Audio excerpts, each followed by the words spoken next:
அத்தியாயம் அஷம்ஸ். மக்காவில் அருளப்பட்டது. வசனங்கள் 15. அளவிலா கருணையும் இணையிலா கிருபையும் உடைய அல்லாஹுவின் திருப்பெயரால்.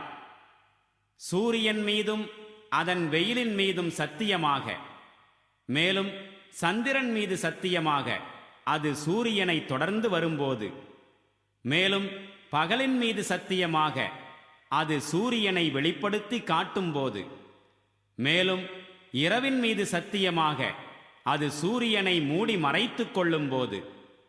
மேலும் வானத்தின் மீதும் அதை அமைத்தவன் மீதும் சத்தியமாக, மேலும் பூமியின் மீதும் அதை விரித்தவன் மீதும் சத்தியமாக, மேலும் மனித ஆன்மாவின் மீதும் அதனை செம்மைப்படுத்தி பின்னர் அதன் தீமையையும் தூய்மையையும் அதனுடைய உள்ளுணர்வில் வைத்தவன் மீதும் சத்தியமாக.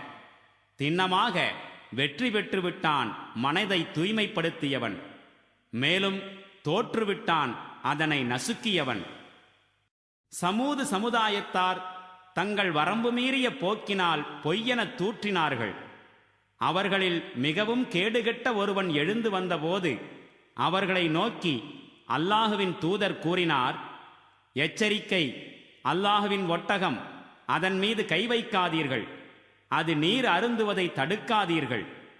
ஆனால் அம்மக்கள் அவருடைய பேச்சை பொய்யென தூற்றினார்கள், மேலும் ஒட்டகத்தை கொன்றுவிட்டார்கள்.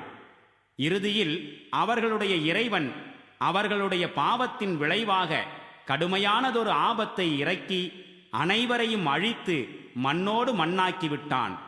மேலும் தனது இந்த செயலின் எந்த ஒரு தீய விளைவு பற்றியும் அவனுக்கு அச்சம் இல்லை.